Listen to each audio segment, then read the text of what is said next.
తిరుపతిలో ఈరోజు రా కదలి రా అనే కార్యక్రమానికి అధ్యక్షత వహించిన శ్రావణ్ కుమార్ గారికి, అదేవిధంగా పొన్నూరు నియోజకవర్గ ఇన్ఛార్జ్ ధూళిపాల నరేంద్ర గారికి, ఇక్కడికి విచ్చేసిన వేదికలు అలంకరించిన పెద్దలందరికీ హృదయపూర్వక నమస్కారాలు తెలియజేసుకుంటూ, రా కదలిరా అనే కార్యక్రమానికి విజయోత్సవంలాగా వచ్చిన మన తెలుగుదేశం పార్టీ, అదేవిధంగా జనసేన పార్టీ తరపు నుంచి వచ్చిన వివిధ గ్రామాల నుంచి వచ్చిన ప్రజలందరికీ, అభిమానులకి పేరు పేరున నా హృదయపూర్వక నమస్కారాలు తెలియజేసుకుంటున్నాను.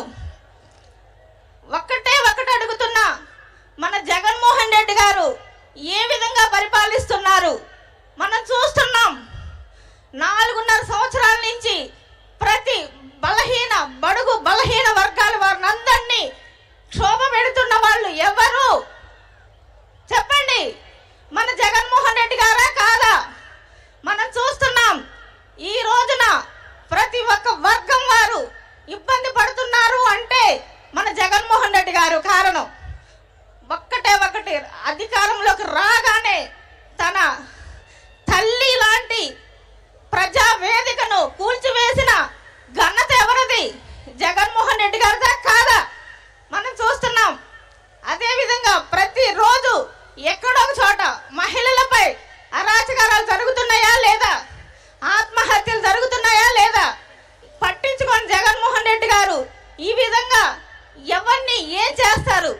ప్రజలని ఉద్ధరిస్తానని వచ్చి ఇంతవరకు అభివృద్ధి అనేదని చేశారా? మనం చూడాల్సిన పరిస్థితి ఉంది. అభివృద్ధి చేస్తే ఎక్కడైనా ఒక్క ఇసుక తట్ట వేసాడా అని చెప్పి నేను అడుగుతున్నాను. ఒకటి ఇసుక దందా తప్పితే, మైనింగ్ మాఫియా తప్పితే ఆయనకి ఇంకేమీ పట్టలేదు.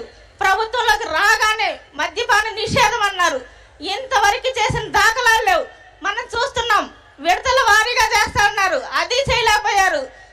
జాబ్ క్యాలెండర్ ఇస్తానన్నారు, జాబ్ క్యాలెండర్ ఇవ్వలేకపోయారు. ప్రతి సంవత్సరం జనవరి 1న జాబ్ క్యాలెండర్ ఇస్తానన్నారు.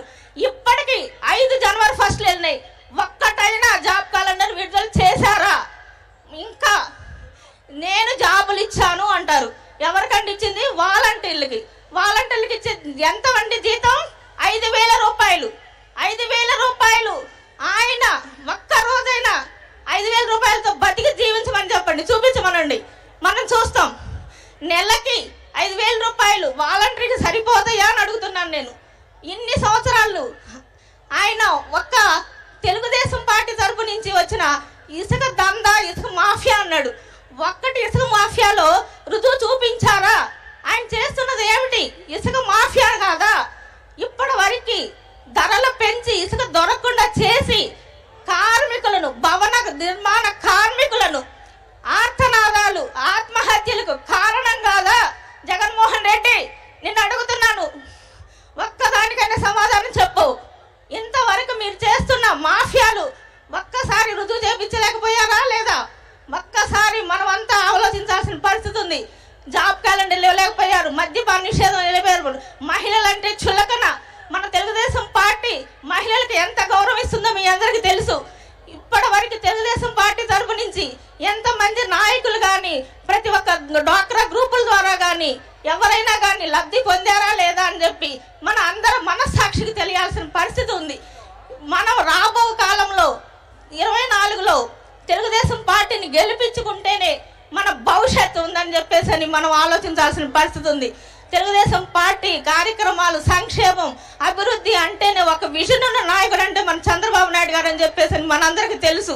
కానీ ఒక్క పొరపాటు చేసి రాష్ట్రంలో యువతని బాధించిన వాళ్ళు ఎవరు అంటే జగన్మోహన్ రెడ్డి గారు కాదా? జగన్మోహన్ రెడ్డి గారు పక్కన రాష్ట్రాలకు వెళ్లాల్సిన అవసరమే ఉంది. నిరుద్యోగులకి నిరుద్యోగ వ్యవస్థ పెరిగిందా లేదా? గంజాయి ఇంతవరకు ఎక్కడ ఎప్పుడు వినని విధంగా మనం చూసాం. ఇప్పుడు ఎక్కడుందండి గంజాయి అంటే? తాడేపల్లిలోనా కాదా? తాడేపల్లి చుట్టూ గంజాయి తిరుగుతుంది, నిరుద్యోగుల్ని ఆకట్టుకుంటుంది, నిరుద్యోగుల్ని పెంచుతుంది. కేవలం గంజాయి మూలాన ప్రతి ఒక్క నిరుద్యోగి ఇబ్బంది పడి చావులు బతుకుల మీదకు తెచ్చుకుంటున్న పరిస్థితి జగన్మోహన్ రెడ్డి గారికి కనిపించవు. ఆ ఇంటెదురు తాడేపల్లి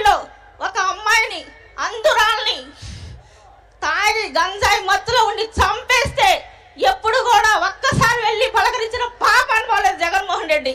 మనం చూస్తున్నాం ఆయనకి ఏమీ కనిపించవు. ఇసుక దందా మైనింగ్ తప్పితే ఇసుకే తింటున్నావా జగన్మోహన్ రెడ్డి? ఏం తింటున్నావు?